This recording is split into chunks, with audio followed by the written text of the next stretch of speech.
Good evening, everybody. Welcome to the 10th candidate session. We are joined tonight by none other than Mr. Brett DiNovi. You may know him as Bread VC, prolific community member. I'm sure he takes no introductions, but Brett, perhaps you could enlighten the crowd with a bit of background. Hey, what's up, Jake? Right. Yeah, honestly, I've been having to dodge that whole where'd bread come from question for so long, and now I don't have to say that I fucking like carbs. I'm bread, Brett. Just kind of just came off the tongue one day and went with it. It's a handy transition. You're like, what should my online avatar be? Let me think. It was. Yeah, I mean, are we kicking this thing off? Yeah, let's do it. For the sake of our listeners that may not be familiar with you, could you please give it a bit of a background about yourself, professional experience, and so on? Yeah, I mean, for those who haven't Googled it by now, with the name drop, so I come from a healthcare IT background. I specialize in integrating legacy systems with the ancillary fractured applications all throughout healthcare systems. So whether that's regulatory agencies or internal systems, right? If you're in the hospital and need to make sure that an X-ray order goes down the hall to this particular machine, I'm the guy that ensures that stuff gets there. Wow. The easiest way I've been able to describe it to people is I make sure all the stuff plays nice together. That's pretty cool. Amazing stuff. So you're quite a tech background then, presumably. Yes, yeah. I mean, tech. I'm more of a blend. I come from a technical background, and my computer or my college degrees in computer science, and I do a level of coding in my day-to-day job, but it's very sparse, and I mostly work as a facilitator between technical needs and having to work with clinical folks who, for most people who don't know this, they're not very technical. So it's a balance. Yeah, I can see the kind of natural fit with your current VFAM role, I guess, intermediator. Great stuff. So, yeah, rolled into it pretty quickly. Yeah. So when did you first learn about blockchain, and what drew you to it?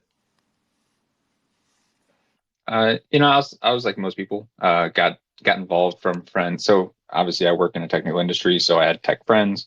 Some learned about it early on back in the CryptoKitties days. I was actually working on site for a go live, and people were talking about these cats that were being minted on Ethereum, and I pushed it to the side, but then got caught up in the big hype of 2017, just the whole bull run. Ended up reading a little bit more and ultimately aligning with VeChain whenever I saw the presumably high floor or higher floor of their implementation, their specific implementation of the tech, as opposed to just back then Ethereum and Bitcoin, no one knew what or why they were there, and what their future was. You couldn't really see the future, and I could see something in the application that VeChain had clearly drawn out for itself. So I put my bags there. Nice. Was there any particular moment you remember, like a light switch moment for VeChain, or what particularly caught your eye?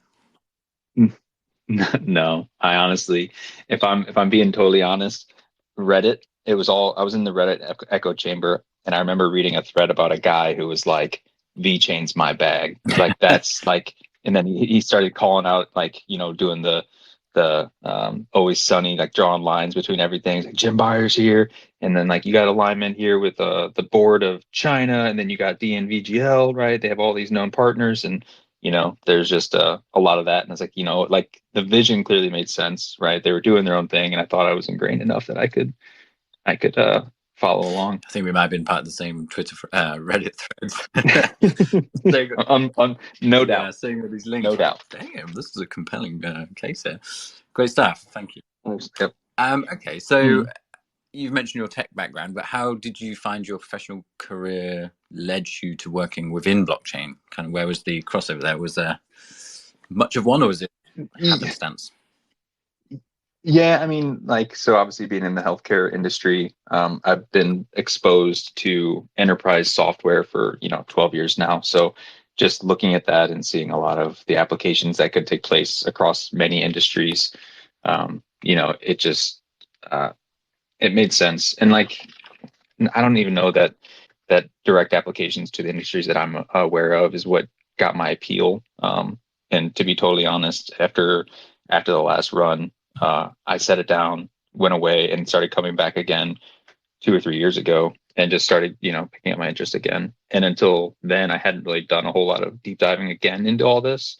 But ever since that time, I'm a bit obsessive whenever I do get fixated on things, and I haven't been able to consume enough blockchain information. And I specifically say blockchain because, like, although I have spent a considerable amount of time in VFam, I am a student of the game across all chains, and I really like to understand the lower level thought process and some of the philosophical questions that are posed by all of the technology across all of these chains, because it's wide ranging and really appealing. Absolutely. And I think, you need context to understand the bigger picture as well, right? So if you zone into one thing, you're inevitably going to be overlooking something else that could lend to your kind of macro picture. So yeah, I think it's a good approach. Okay, what would you say your favorite application areas for blockchain technology are then? We touched on it that you like the technological field. Are there any particular use case areas you particularly are a fan of? Yeah. So I've been trying to think of a lot of technologists. I've been trying to listen to a lot of technologists in the area and try to think of where this stuff could be applied, and kind of how this could turn a lot of different industries upside down. A lot of the natural applications, right, are like token gated access to stuff. And myself coming from the NFT side of the world, like, although I am, I try to keep myself savvy to the broad applications of blockchain. Obviously, a lot of my focus and a lot of the community conversation is driven around NFTs and their application specifically, which, again, tying back to VeChain, that was their original thesis, and they were, for most people, ahead of the game by years, literal years. Yeah. And so token gated access, obviously a huge one. That's a really, really forward facing community thing that happens. Loyalty programs is another huge one, especially because these things, like, they create that connection between brand and customer, and that A to B connection that NFTs represents is huge. But the one area that I'm super excited about, and I'm curious to see how this stuff will happen, is these NFTs and just the technology in general. Like, it can bring liquidity to a lot of fractured databases today. And, like, just to give some examples of that, right? You have, like, I've talked about this in some community discussions, like hotel rooms, right? Today, all these hotel rooms and the availability of them is compartmentalized into a bunch of local databases all throughout the world, underneath particular companies. But if you were to tokenize these things and make them available beyond the point of actually having them be booked, right? So that you can have people represent that booking as a digital asset and then have that be tradable in any world. Right now, you have the ability to bring a whole bunch of liquidity to those things after the point of sale for a lot of these brands, and then for people to trade on that stuff, and then for, assuming royalty respecting or transaction respecting marketplaces, have that value be driven back to the original brand. So it's a win for a lot of people. Removes a lot of value extractors, opens up options for consumers, and that's just that's one example. Like, any of these fractured databases that represent things like this could all theoretically, should these brands be willing to open up their actual wares, right, it expands to literally everything. I know you and I share a vision of the world being tokenized, and I truly believe that, like, literally everything. I think that's just a good example of it in a natural fit. No, absolutely. That's one I hadn't really considered before, but almost trading. You mentioned the hotel room specifically, as in what you could purchase the token and almost sell it back when the kind of your period of renting was done. Yeah, like, for sure. Like let's just say, like, right now, I wanted to go to Paris, France on New Year's Eve, right? I could book that, Marriott downtown, whatever room, get that in a tokenized form that represents that booking for that time slot at that location. And instead of it just being in their database and, should something happen to my travel plans, I have to cancel that. They have to then reopen the booking, hope someone comes across that and do, blah, blah, blah. What I could do, say, is, like, have a marketplace, presented by Marriott or whatever, and I can just say, hey, I won't be able to do this. I'll put this room up for sale for however many, native asset token or US dollars, whatever. And someone else who, had a change of plans also, but for availability can now come across and say, hey, I know, you grab this ahead of time. I'll take it off your hands for maybe a little bit of an upcharge, maybe even I sell it off just to recoup some of my funds. And on that transaction, Marriott, they gain, a percentage on that. So now they win, they make an extra dollars on that. The booking is still alive. It removes the whole refunding process. There's probably some logistical hurdles with like validating the user. So like they may have to do their own marketplace or something, but it's just a much more natural flow in my mind. Yeah, that's brilliant. I guess it touched on what Renato was saying, like disintermediation, like taking out these unnecessary middle steps that just create inefficiency. Well, value extractors, right? They're like in all these processes, there's value extractors, and being able to have an A to B connection through trustless software allows for you to now, instead of have that value be siphoned off to a third party facilitator, it just goes back and forth between the two people that are trying to exchange value. And, it's just better for everyone. Super cool. I'd never considered that use case, but I mean, there's probably a million such examples I haven't considered. That's what's mind blowing about blockchain. I mean, that's why I personally have such a passion for it. All right, thanks. Thank you for that. Look, let's scoot on. So, in terms of your professional experience, then, how do you see that lending to your tenure in the steering committee? Yeah, I mean, I'm talking about the professional side of this stuff.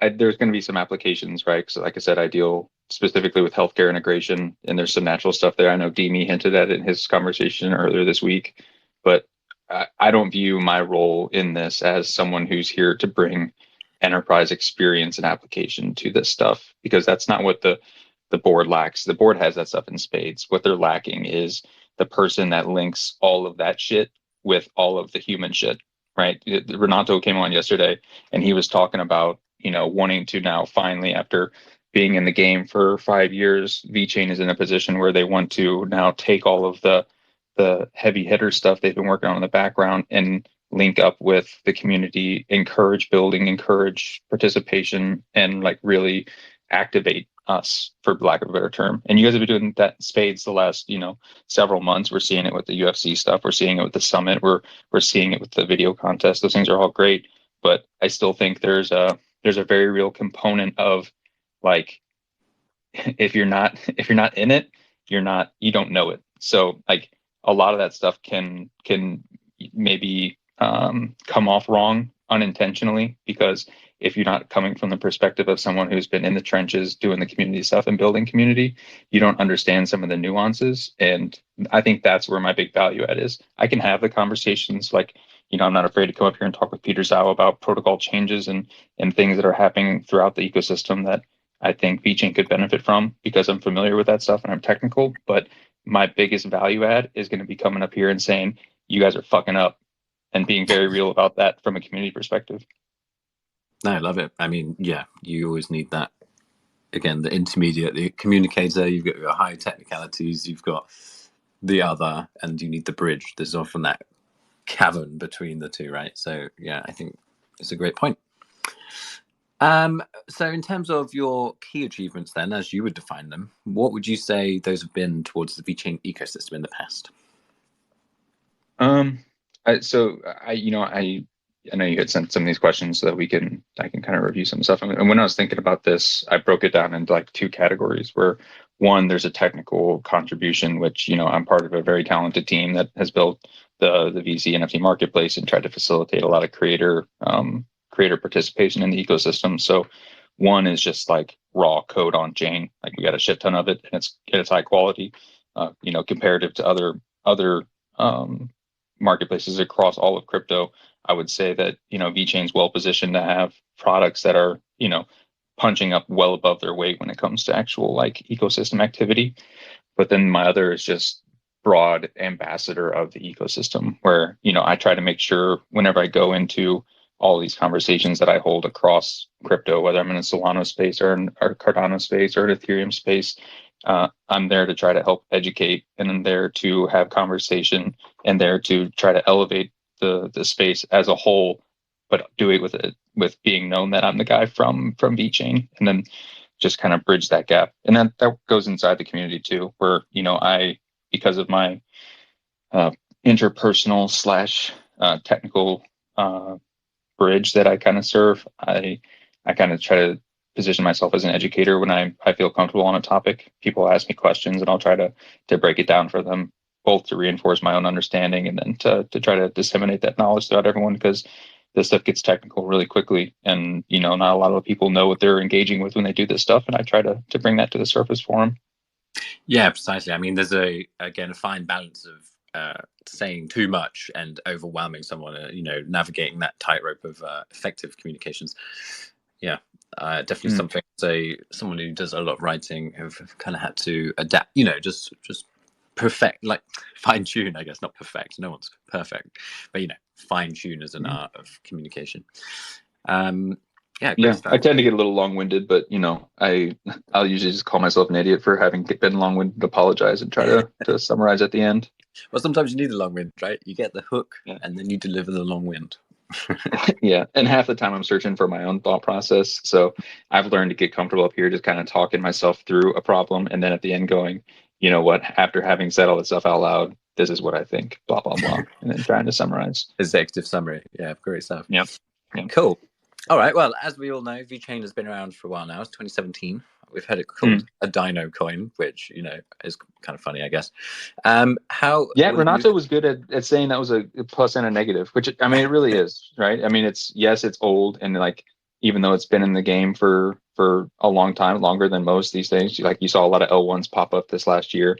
It's kind of fallen out of the conversation to a degree, but the fact that it's still here, still has a solid war chest, still has a core team with a vision like that, there's something to be said for that, because a lot of people are trying to seek places where they can confidently spend their time and energy, right? And it's been here for 5 years. It doesn't plan to go away.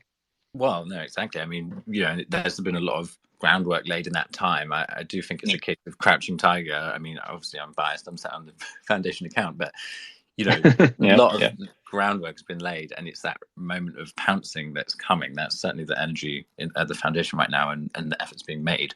So I hope and expect we will take everyone by storm, but let's see how that all unfolds.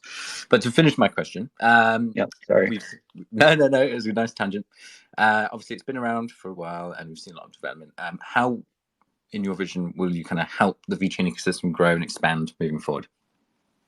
I mean, again, to focus on the community side of the house, honestly, it's just presence and representation. It's a lot of people overcomplicate this stuff, and it's literally just knowing that people have someone to ask the question to is huge. And I think that has actually been lacking really heavily with VeChain, where everyone feels like they're yelling into a black hole and like nothing's coming back out. They're not being heard. And simply being there, saying they hear you, and then like being able to maybe even relay that back to a core team that can make some decisions, like that alone is all that's needed. And then to do that in a constructive manner is plus. Absolutely, couldn't agree more. Okay, well, let's move on to the steering committee then. So, well, I'll be repeating myself first because it was I was going to ask your core focus, but I think you've nicely summarized where your kind of head and direction's at, right, in that regard. So we'll just skip on and go on to a personal note. So what would you say is a key life lesson you'll apply to your role in the steering committee? Yeah, and you know what? Now it's going to go back on me where I'm going to be repeating myself, because I actually had written out, because I had looked over some of these and kind of given my thought on them. And I was touching on it in the previous one, where just that, as I said just a moment ago, like presence and transparency, and not literally just not overthinking that that's what's wanted or needed or helpful is the answer, right? Where like just to be transparent for everyone here, you and I talk on the back end on like, discussing these things, how things look, just to try to facilitate that bridge that you and I know needs to happen. Mm-hmm. And a lot of our conversation in that is just like, like we need to just step back, recalibrate. And like, it's really not hard. We just need to be transparent. People love to see. One thing I've learned from all of this stuff, being exposed to the community and trying to build in public with both VC and our NFT collection kings, like people don't mind fuck ups as long as you're honest about it, you're willing to take criticism, and you're willing to address questions that come up around that stuff. People, even like a little bit of vulnerability where you just say like, we tried some stuff, it didn't work out. Like there's going to be people that are noisy with it, but it is honestly just, showing that you're human and putting a little bit of that element into a brand goes a really long way. It's not hard. And, that's something that would be my core focus, is trying to humanize the brand of VeChain in the greater crypto sphere.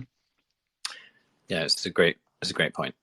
I think we're moving past the age of CEOs and into community-driven development. It's no longer this top-down approach can wash anymore. It's like the opinion of the many is arguably more important than the opinion of the individual. Yeah, I mean, yes, I agree. Sorry, yeah, no, finish your thought. Go for it.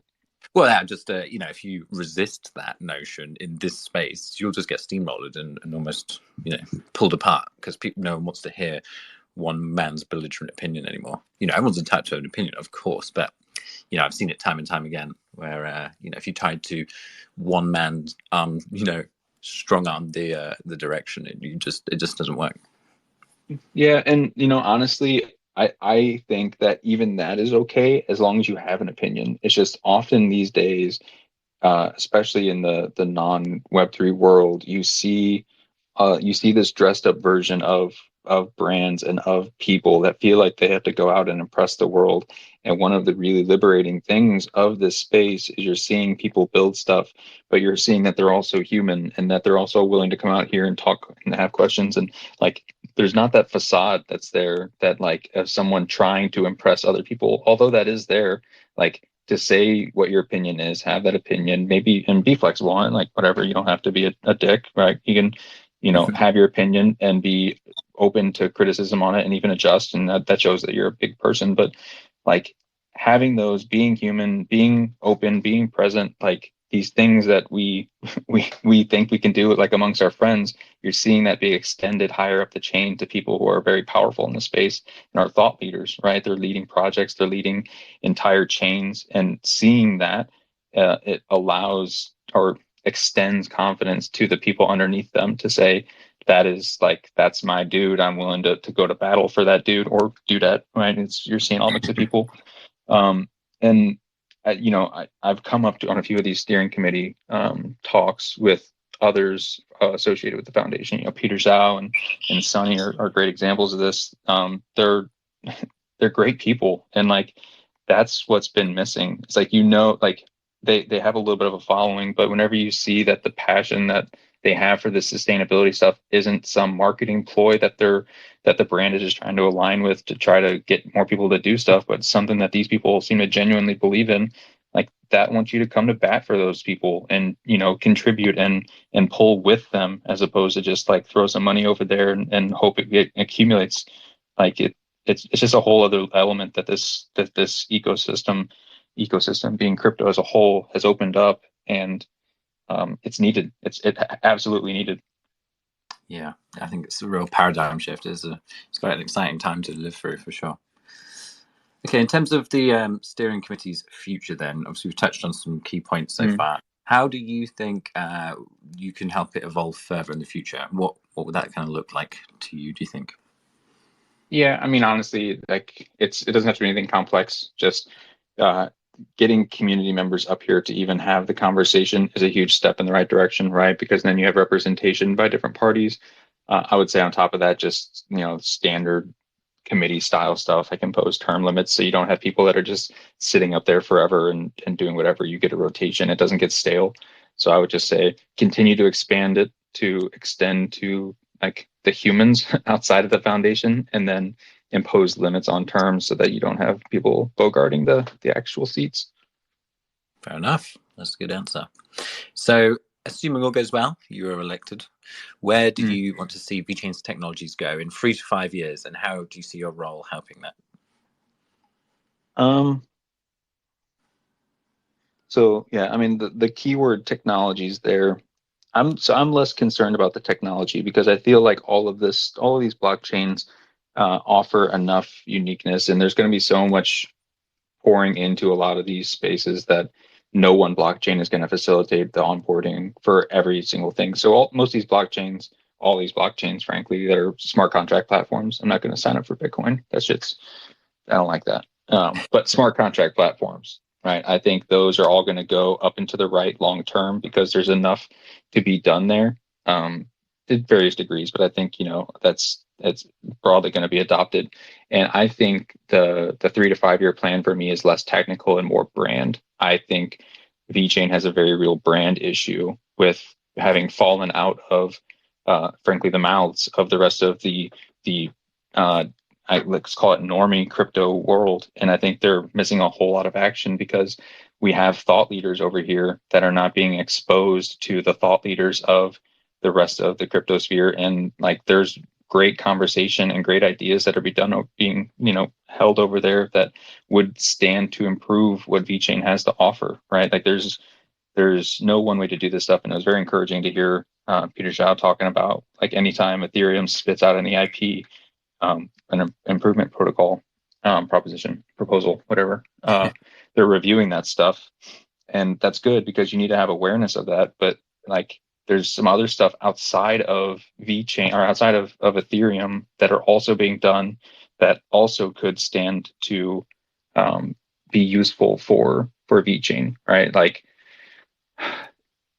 just random thought leaders talking about like things that they're doing, they're playing with. There's two concepts. One was like using, and I brought it up with Peter Zhao, using MEV, which is miner extractable value, which is like the deep dark like fees that go on in all these blockchains, right? It's the gas that gets used or taken advantage of by people building the blocks that goes to the people that can extract it, right? Depending on how they order transactions. Well, there's people out there that are proposing to try to put in some technical changes so that whenever that value extraction comes out of these actual chains, you can do retroactive public goods funding, right? And like put that back towards the community, or even just sustainability goals that VeChain might have. Like that's something that like on a code level could be something that could be implemented on VeChain if it makes sense, and if we find value in that could go to the overall mission of VeChain, right? And further the branding that is, we want to do sustainability. That's a very real way to do it on a code level to show to the rest of the world, like, hey, we're serious about this stuff over here, and whether or not people believe in it, our chain is always going to go towards sustainability with that. Just concepts like that are happening out there that I think VeChain needs to be aware of and would be useful. Yeah. Well, just to comment on that particular point, I think certainly something I'm sure the tech team will be interested in, given what's coming on the roadmap. Obviously, can't allude too much, but killer economics and incentive ecosystems and whatnot. I think, some fascinating stuff. Certainly having a bigger foundation team is obviously very helpful for then broadening that awareness as well internally. So, I mean, you make fantastic points, and I think these things do need to be flagged and worked on, and hopefully we will see the progress in that regard. I think the team's a lot more proactive than they have been. It's hard to argue that they haven't been. I mean, the amount of activity we've seen, even in the engagement you and I have been having, just directly from the actual formal accounts, right? You're holding weekly and monthly spaces with us. You guys are all trying to pull in the same direction. I think that's huge. Yeah, love it. We're going to grow big V fam. Okay, let's go on to our aspirational question section then. So, Brett, you're a well-known ecosystem builder. What tools, products, and services have you contributed and helped build? This is a bit more of a about you section, I suppose. Yeah. I mean, most people in this room are going to know, but I'm on the team that helped build VeSea. I kind of work as the front man, so the Emmett and Shrimp and He-Man are the ones that are doing the putting the code to the actual metal, which I'm super thankful for, and I get to wear a lot of their praise for them. And so I would say that's been my biggest contribution, is just being a part of that team, helping work as a central point of focus within the ecosystem. VeSea's obviously been very successful. It's the highest transacted marketplace on the chain, so like we're very happy about that people have shown confidence in our products, and we're continuing to launch and help builders throughout the actual ecosystem. And then like some of the lesser known stuff, I know I called it out in the description, but like I've been in the back end trying to work to keep seevechain updated. The original developer for that he fell off and stopped updating it. So I tracked him down and got to the point where he'd give me code submission approval, so I can sit there and maintain that and keep everyone up to date, because I know that was a huge resource for basically the entire community of people. I mean, I still catch some shit about it because things are labeled differently or make changes, and that's all cool. But I'm just glad that stuff is being updated, and I'm trying to pull my weight wherever I can. Oh, that's super cool. Yeah, seevechain, fan favorite, right? Yep. Okay, I mean, we've touched on a few ideas about tools, but is there any kind of specific tools and services you think that VeChain can develop to make the network more attractive, for the market at large? And like any easy, low-hanging fruit, so to speak. But I know none of it's easy per se. But what's attainable? Honestly, I'm going to do this one as a softball to the next interviewee. I had talked about myself being more of a liaison than like an actual coder, where I do some low level coding stuff, but I'm not nearly as impressive as the remainder of my team. So when it comes to raw tools for the ecosystem that would make things better, I'm going to defer, because I'm assuming that question's for like other builders. I'm going to defer to Mario, who's going to be the guy coming up next in these interviews. And I encourage everyone here to stick around and listen to him as well, because the dude is thoughtful and very smart and an incredible boon to the ecosystem. Quite frankly, I don't know that half the stuff you guys would be seeing in this ecosystem would be here without that guy. So I want everyone here to make sure that they stick around to give him a listen. And I would even, for the node holders in this space, if you have any power whatsoever, you have to give this guy a vote, because I, similar to our team, I get out here and I talk, and I can garner support because I can sit here and do this shit. He's not someone who does that. He just builds, and he builds like an absolute animal. And you guys, you have no idea how much he contributes to the ecosystem on the back end and the things that he's built. And he absolutely deserves a spot on the steering committee, more so than myself, I'd admit. Yeah, I mean, I can totally agree with that. If you guys aren't following at VeChain Energy, he's a phenomenal dude, very humble, very nice. I have good relationships with him, but also I know he's built a lot of tools that even foundation devs have got in touch and been like, wow, this is great. Can we, adapt this? Or, certainly in the new wallet, I think there's a nice idea of his. I won't give any spoilers, but something we've discussed previously that's now going to be in there, which is pretty damn cool. Yeah. But anyway, yeah, he's an absolute gem. No, he is definitely good shout out. Okay, let's hop on forward then. So, we're kind of regurgitating this one now as well. I was curious to get your view on the kind of future role of digital assets, and blockchain within the economy. We have touched on it, and obviously broadly, a broad sweep in terms of covering various sectors. I mean, you mentioned a pretty cool use case earlier. Perhaps we could just explore another kind of niche example that you have to mind, if you have one. Yeah, and I saw in the original question you were calling about sustainability, so I'd put some thought into that. Like, again, you and I are aligned in our thoughts with blockchain and how it'll be applied to the world, and everything will be tokenized, everything. And I think one thing that has been a roadblock for the foundation to understand like the impact of these tokens to the community is that they place a very real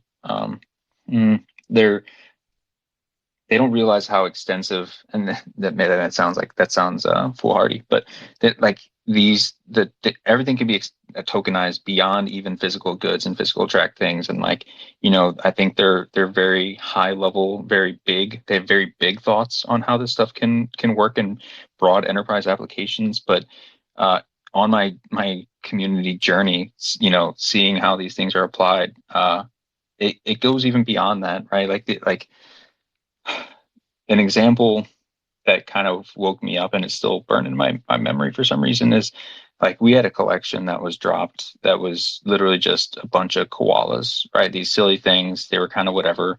And they, for whatever reason, people enjoyed them, and everyone started acting weird whenever they got them. They started getting into spaces and talking, and like they use a voice modulator, so they sounded funny, and like like it just turned into this whole thing. And it's similar. I don't know if you're familiar with Goblin Town. Goblin Town was a similar thing. It was a collection that dropped, and people started getting into spaces and talking in Goblin talk and like all this stuff. And it was almost like a play.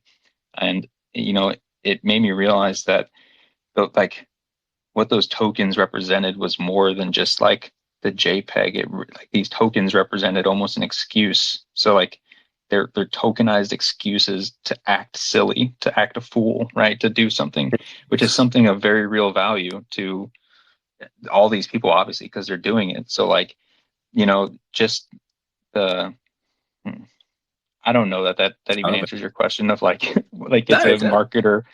Yeah, man, it's just yeah. I mean, there's so many novel application areas, even if, like you say, tokenized silliness, a license to be silly. I mean, the Yeah. online community is just a beast of its own. I always, talk about how much I love the internet. I know it can have its downfalls if you're on it too much, of course, but in terms of liberating just people's kind of sense of humor, and I see so much stuff on Reddit that cracks me up, and I just think, yeah, when you unleash that creativity, it can be such an amazing force for good. I mean, of course, it's You got the do well. pitfall.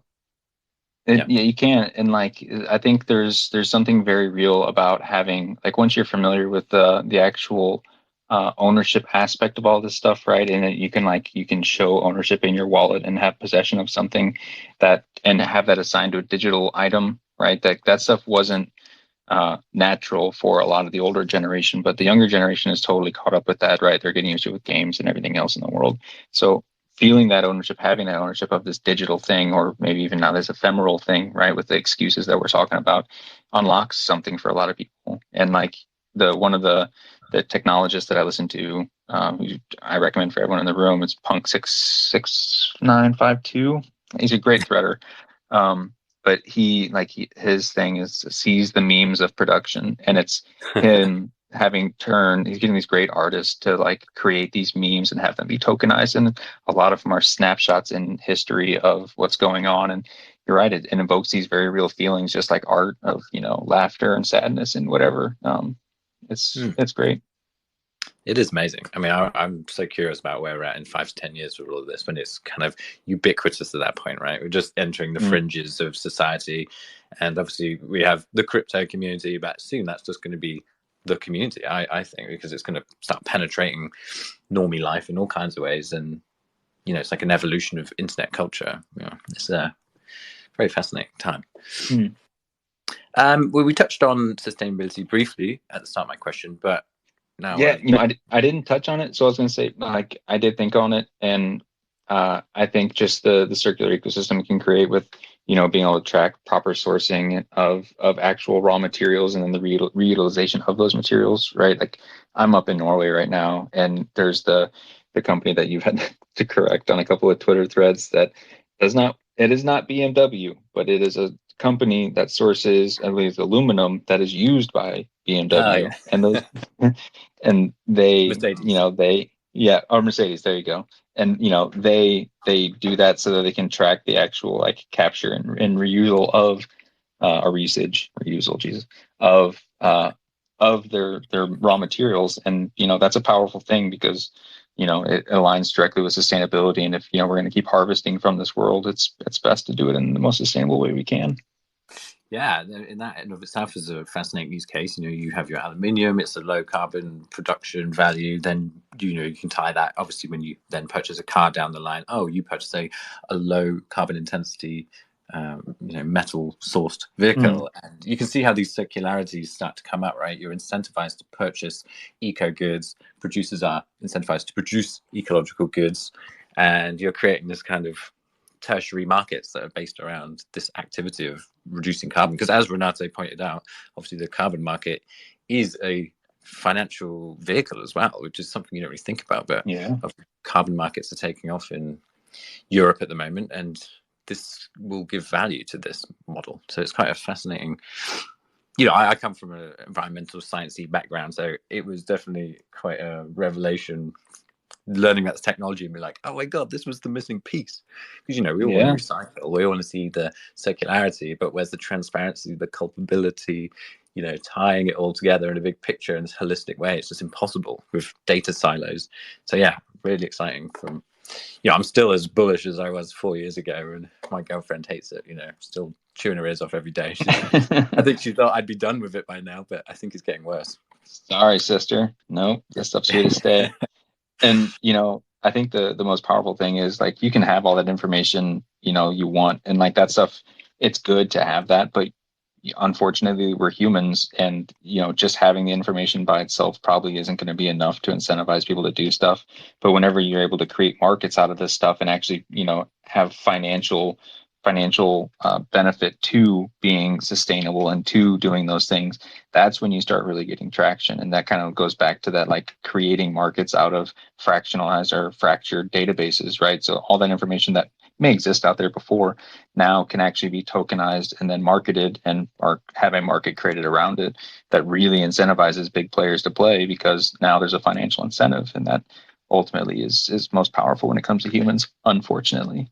Yeah, no, absolutely share that mindset. I mean, it's that thing of you would hope the idealist kind of route would be taken, but of course, yeah, humans are human and they're not necessarily thinking about that kind of stuff every day. The most powerful route is financial incentivization. I'll pay you not to do that. How about that? Of course, they're going to be like, yeah. I'm not going to question it because I benefit. Yeah, and that honestly, now that ties it back up to VeChain as a whole for me, because I know that was kind of I think that was one of the follies of early VeChain ecosystem, where they created the tools, they had the ecosystem, and they said, we're doing this thing, come build, come play, and like that's where the message ended, and that wasn't enough incentive for people to come over here and start building and start doing stuff. And like the awareness that like just willfully wanting people to just come and play likely isn't enough in this world to get people to do that. You have to create incentive models. I mean, that's, if you think about it, that's what these entire blockchains are built around. It's in balanced incentive models all the way up the chain that enables people to play, and then ultimately creates a decentralized environment. Because if you don't have incentive models there for people to do stuff, water goes to the lowest point. And for us humans, that's the place that's going to be the place of most extraction. And if you don't have value there, then there's a problem. Great point. Okay, well, we've made it all the way to the final question, but I do feel we've kind of touched on these, but we're going for a grandiose idea here. So assuming all the time and resources necessary, what would you want to build on VeChain in the future? Yeah, and then actually I'm going to double dip in here too, because I talked about that MEV thing, which I thought was a really novel idea. Another one that I've come across recently from another couple of chains actually, that I don't even know that I want it built here, but it's the thought ideas that I really like having. And it was one around CSR, which is contract source revenue, which is something, and then using that for retroactive goods funding. And what that is there's a model out there where you can have smart contracts that are paid back effectively for the transactions that they produce on the chain. So if just as an example, like this, there's a chain, like it's called Canto, that they basically have like a government controlled, and I say government in the sense that the protocol owns it, not in the government, like literal government. So the chain itself has created, its base layer. And then on top of that, a zero fee DEX, a lender, and another thing. And these things that exist out there, these smart contracts, these ones that are provided by the actual platform, take no fees and just provide this base level liquidity for all this stuff. And then anyone else who comes to the ecosystem, one has those provided to it, just as access. But then if you deploy something to the actual blockchain itself, if your smart contract does volume or does actual transactions, that's assuming that it's providing value, people are using it, a portion of the transaction fees that thing generates comes back to the smart contract address, or it's an NFT associated with it, so that those people don't have to like gouge their actual customers, right? So I can provide something for the ecosystem, and instead of me charging a fee to the users, I charge a fee to the protocol based on the gas fees that are charged to the thing. So it becomes a natural balance within the ecosystem where this could be considered MBV to a level, where like it's almost like retroactive public goods funding. If I'm doing something on the chain that is perceived as valuable, people will use it, and I will be paid for it from the protocol itself as opposed to from the users using it. And so it creates a nice little equilibrium. And, there's hearing the debate on it, people are saying like, that creates bad incentives because now you're going to have people creating smart contracts that are gas inefficient, and that'll just charge more because it's a needlessly complex contract and charge more, which means it gets paid more. But the market ultimately settles it because you'll have, a competitor come along, create a more lean contract that does the same purpose, charges less in gas because it's less complex, and then charge less from the protocol. People will use that because the gas is cheaper over there. So it's become, again, a system of balances that takes place. And so I thought it was a really neat idea. Yeah. I mean, it sounds like with your input, you obviously mentioned the strong community stance, but I feel like you would have very valuable tech inputs. So, Jake's getting a phone call. Oh, no. Or I'm wrecking, one of the two. No, it's probably me. If anyone in the speakers or not on the listeners box can hear me, give me a thumbs up. I'll look for your thumbs up in 10 seconds because you guys are on a delay. I can see Jake's thumbs up. I can see Jake's clap, but I can't hear Jake. But everyone else can hear me, which makes me think Jake's dead. Can anyone hear me? Now you're back. Okay. Oh, God. I'm right back over here. I've got a 5G. 15 minutes to last. But all right. Yep. I'm gonna bash my internet. It's 5G, but it likes to wobble around and not be great, which is a bit annoying. But what I was trying to say was that was a fantastic answer. And obviously you mentioned that you were going to go in with a strong community angle in your tenure at the steering committee, but I think you obviously have valuable insights as well. The valuable tech insights, which of course is going to be very valued at that level. Great stuff. Really, really fascinating points and discussion there, my friend. So we have reached the end of the list. So I'm going to put it out to the room. If anyone wants to ask a question to Brad about his candidacy for the steering committee, please put your hands up. Now is the time. But Brad, I will put it back to you while we allow our community a moment to think. You got any final words for everyone here and our future listeners? Yeah, and my first is gonna be a point of education because now I got Brad and I have Brett and I also go by Brad. So for anyone in the room, it's best if you just don't enunciate whenever you say any of those three things. It'll just be Brett, and then it'll kind of get across. Yeah, just Brett, and it'll land. Yeah, I mean, no, nothing special. I see we had a pretty good turnout here, which I'm very thankful for. I've had really strong connections with a lot of people down in the crowd, and I'm super excited to maybe be able to represent them on the board, and for them to give me the trust to do that. Yeah, I don't ever claim to be an expert in anything. I just try to do the best that I can with the information that I have. I think that's good enough to have a conversation on a lot of this stuff. And, I'll continue to try to do that on behalf of the community if I'm given the chance. No, I love it. Very fittingly humble response. Thank you, Brad. We've got Chudnovsky. He wants to come up and ask you a question. So I'll let me bring it on up. Dun, da, da.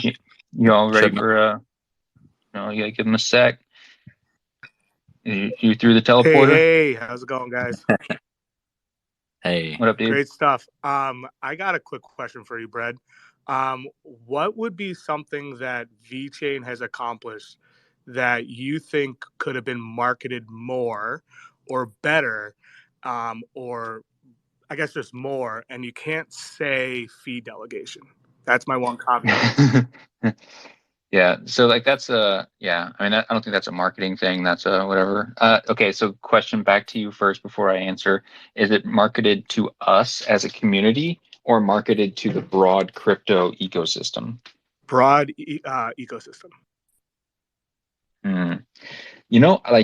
I think marketing falls short, right? I don't think, and when I say it falls short, I don't think there's something you can stand on, like the UFC stuff, whatever. You can put that on billboards. You can do all that shit. That's not going to be my message for doing or for getting better outreach. Frankly, I don't think it works on people like us. We see that stuff and it's cool. And you see the VeChain brand and the UFC, and that's good for people that are maybe not affiliated with the brand to understand or see that, that affiliation between UFC and them. But for us, and if it's going to broader crypto stuff, again, it's going to go back to presence. Like I can't do anything on a graphic that's going to make other people want to be engaged with VeChain. It's got to be people who are, and I talked about this on, I think it was Connor Space. We had mentioned it.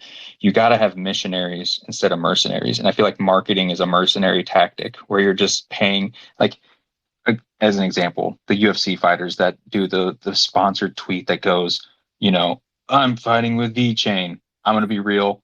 Everyone here sees right through that shit.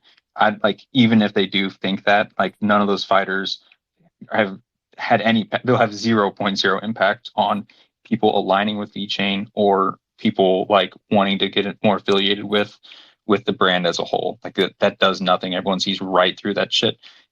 What needs to happen is those fighters need to, or just anyone affiliated with VeChain need to show they're fucking human and what they're saying was genuine, and like no amount of money to get someone up there to like put on that fake shit is going to carry any weight. So I would say if we're pointing to specific stuff, I'll point to those specific fighters doing, this is a sponsored ad doing X, Y, and Z. That carries negative weight in my eyes, getting people, real people, to have real conversations and to do it because they want to do it with the brand, not because they're paid to do it with the brand. That is something that's going to garner support. That is something that is going to go farther. I did not expect that. I love that answer, though.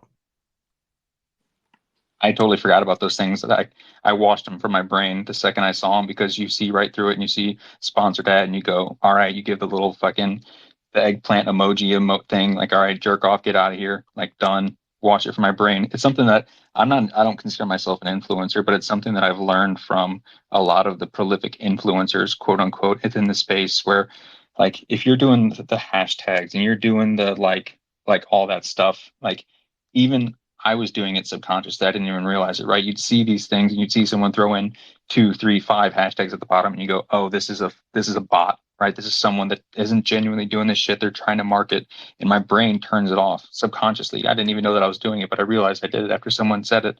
And then you see like these people going up there and just being present, just having like the daily conversations, just to have that openness and that transparency, and that, like, to say influencers are transparent is probably an oxymoron, but like to have that out there, like it's that simple. It really is. So yeah.